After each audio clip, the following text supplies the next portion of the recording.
किती पाकिस्तान नावाचं एक कमलेश्वर नावाच्या लेखकाचं पुस्तक आहे, जमलं तर वाचा. किती पाकिस्तान. त्याच्यातला हा शेवटचा भाग, तो संपला की भाषण संपलं. आणि माझे हात जोडून विनंती आहे, मी बोललो ते तुम्हाला कळत होतं की नाही त्याचा मला अंदाज नाही आहे. नाही कळलं तर मीच तुमची माफी मागतो. मी बोललो आणि तुम्हाला कळलं कसं नाही, माफ करायचं तुम्ही मला. दोष तुमचा नाही, दोष माझा आहे. तुम्हाला कळणार नाही असं काही बोलून गेलं असेल माझ्याकडून तर तुम्ही आपल्या लेकराला माफ करायचं आहे. पण ही जी गोष्ट आहे ही तुम्ही ऐकायची आणि ती सांगत सांगत सांगत तिची चेन तयार करायची.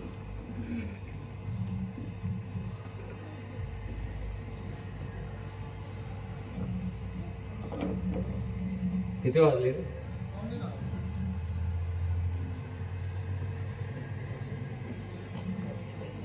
थांबा असं कोणी म्हणतच नाही राव.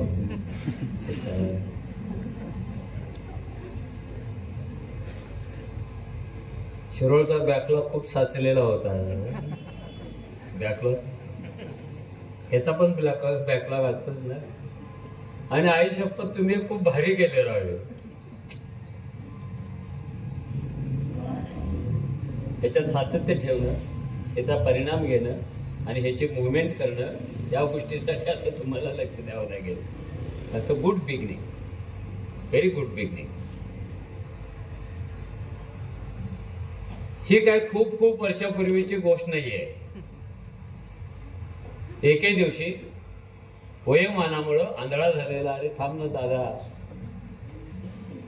याला पण घेऊन जाऊ का नाशिकला.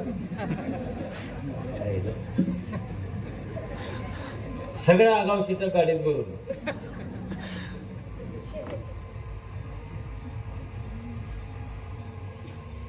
बोलतो की दादा, किती हसतो गड्या. आणि बुद्ध हसला हे पण सांगणार आहे आता. बुद्ध कधी हसतो आणि हा कधी हसतो. कबीर म्हातारा झाला होता, दोन्ही डोळ्यांनी आंधळा झाला होता. अशा परिस्थितीमध्ये तो एका हातात पेटलेला कंदील आणि दुसऱ्या हातात बोधी वृक्षाचं रोपटे घेऊन एकटाच निघाला होता. समोरून कुणीतरी चार माणसं आली. बहुतेक ते त्या काळातले पत्रकार असते. पत्रकार ते असतात ज्यांना उत्तर कधीच माहिती नसतात, म्हणून ते प्रश्न विचारत असतात. ज्याला उत्तर कधीच सापडत नाही तो पहिल्यांदा पत्रकार होतो.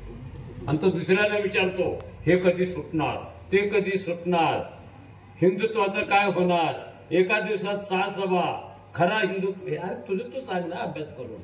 पण तो करत नाही, ते दुसऱ्याला विचारतो. त्यातल्या एका माणसाने कबीराकडे पाहून पहिला प्रश्न विचारला, क्यों भाई कबीरा कहां चले? अरे तुम तो अंधे हो, ये हाथ में लालटीन लेकर कहां चले? आंधळा माणूस आहे राव आणि हातात कंदील घेऊन चालला काय येडच्या पाय. कबीराने पहिलं उत्तर दिलं, मी हा जो कंदील घेतलेला आहे तो माझ्यासाठी नाही घेतला. कारण आंधळा माणूस जगात कधीच अपघात करत नाही. ज्याला 2 डोळे असतात, ज्याला दिसतं तोच अपघात करतो आणि त्याच्या हातून अपघात होऊ नये म्हणून कंदील. काय भारी उत्तर आहे. कबीर बाबासाहेबांचे महागुरु आहेत म्हणून आणलंय ते. मग म्हणाले, निकले का? अरे चालला कुठे तू? तो म्हणाला, मैं उधर चला. उधर बोट केलं, उधर चला. दुसऱ्या पत्रकाराने प्रश्न विचारला, उधर क्या है भैया कबीरा, क्या है उधर? कबीर म्हणाला, आपको पता नहीं? अरे उधर तो पोखरण आहे. पोखरण माहिती आहे ना, जिथे भारताने पहिल्यांदा अणुस्फोट केला, अणुचाचणी केली. तो पोखरण की तरफ क्यों? जगात जिथे जिथे अणुस्फोट होतो ते स्फोट झालेली हजारो लाखो एकराची जागा कायमसाठी वांझ होते. पृथ्वीचं, जमिनीचं, शेताचं गर्भाशय करपून त्याची राख चिंध्या चिंध्या होतात. तिथे काहीच उगवत नाही. तिसऱ्याने विचारलं, तो ये पेड़ का पौधा क्यों ले जा रहे हो? बुद्ध पिंपळाच्या झाडाखाली बसला होता, माहिती आहे ना. आपण ज्ञान प्राप्ती झाल्या झाल्या बोधी वृक्षाचं, त्या पिंपळाचं नाव बदललं, बोधी वृक्ष. त्या बोधी वृक्षाला पण बोध झाला. फार इंटरेस्टिंग आहे. बुद्धाने ज्याला ज्याला हात लावला ना त्याचं सगळं सोनं झालेलं आहे, उजळलेलं आहे. ते ज्याची सावली ज्याच्यावर पडली त्याचं सगळं सोनं झालेलं आहे. हे बोधी वृक्षाचं रोपटे घेऊन तू तिकडे का चालला? तर कबीर म्हणाला, भैया आपको तो पता होना चाहिए, अनुस्फोटानंतर ती सगळीच्या सगळी जमीन कायमस्वरूपी वांझ होते. काँग्रेसचं गवत सुद्धा तिथे उगवत नाही. काँग्रेस म्हणजे सोनिया गांधीची नव्हे. गाजर गवताला इंग्रजीमध्ये काँग्रेस म्हणतात. जे संख्येनं प्रचंड असतं त्याला काँग्रेस म्हणतात. संपलं. संख्येने प्रचंड काँग्रेस सारखं उगवलंय म्हणतो आपण. आणि काँग्रेस कुठे पण उगवतं जर वाटलं तर ते झाडाखाली, ते उकिरड्यात, ते शेतात, ते बांधावर, आणि जे कुठे पण उगवतं ते काँग्रेस. राजकीय अर्थ घ्यायचा नाही, कारण आपला काही पक्ष नाही राव. आपण खूप वर्षे वाट बघत होतो कुठला तरी एक मायकाला आली मला पक्षात घेईल, पण ते काही जमेना. जमणार एक दिवस. बाबासाहेबांचं संविधान जोपर्यंत आपल्या हातात आहे ना तोपर्यंत ते जमणार. नाही जमलं तर आपण चौकात अडवणार. बंद कर चारोळी.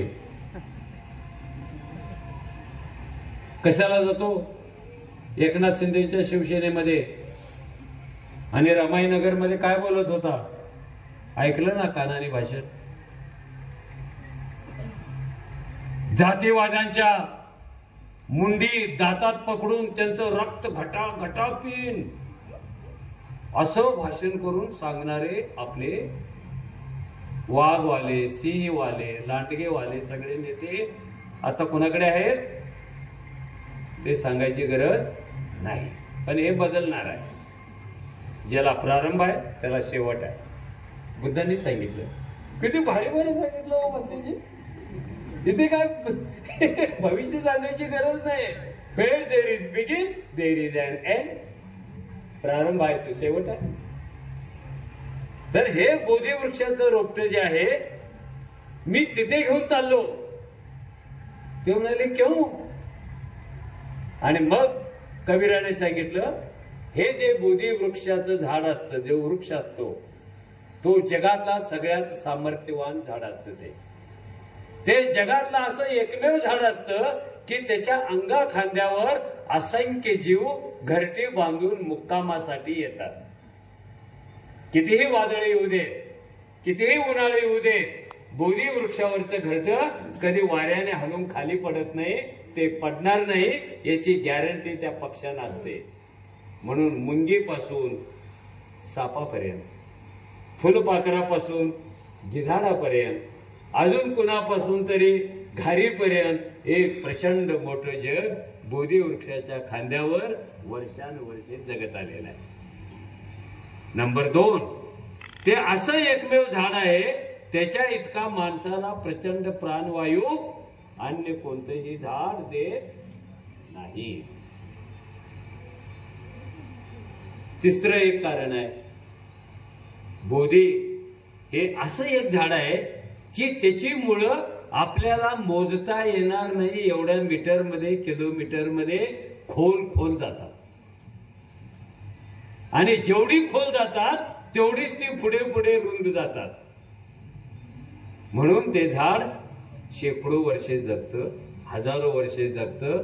कुणीही मायकालाल, कुणीही बिल्डर, कुणीही झाड तोडणारा, कुणीही दादा ते झाड उपटू शकत नाही. दीर्घायुषी झाड आहे. आणि शेवटचा मुद्दा, ही जी बोधी वृक्षाची मुळं अन्न पाण्याच्या शोधात निघतात कुणी सांगावं तुमच्या गावातल्या पिंपळाच्या झाडाचं एक मूळ पाण्याच्या शोधात आमच्या नाशिकला गोदावरीच्या काठावर आलेलं असेल. इतका लांब प्रवास करतात ते. आणि त्यांना काही सवलत नाही. महिलांना मोफत प्रवास, म्हाताऱ्यांना आणखीन मोफत प्रवास, काही सवलत नाही. आधार कार्ड पण नाहीये. चल रे आहे जिंदगी. प्रचंड करतात ते. आणि ही जी मुळं आहेत, ह्या ज्या मुळांच्या मायक्रो फांद्या आहेत, त्या नुसत्याच पुढे पुढे आणि खोल खोल जात नाहीत.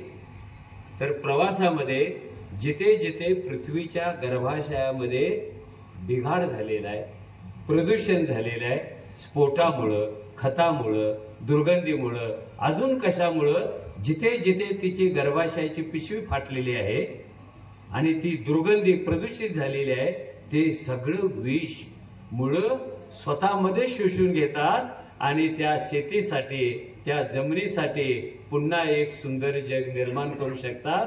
तिथे उगवण्याची शक्यता पुन्हा तयार होते. म्हणून बोधिवृक्ष लावायचा आहे.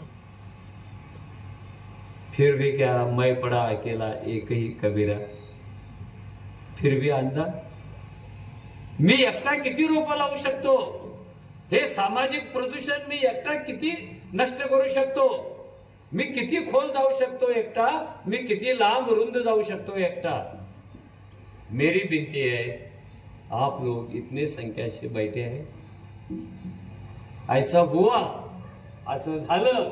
इथे बसलेल्या प्रत्येक माणसाने खराब झालेल्या प्रदूषणामध्ये बोधिवृक्षाचं एक एक रोपटं लावलं आणि सगळा समाज प्रदूषणापासून मुक्त केला. राजकीय, सामाजिक, आर्थिक, धार्मिक.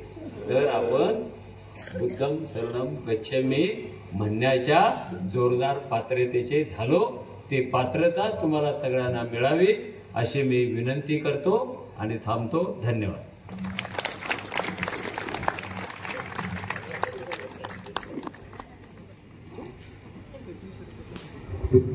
सचिन सर.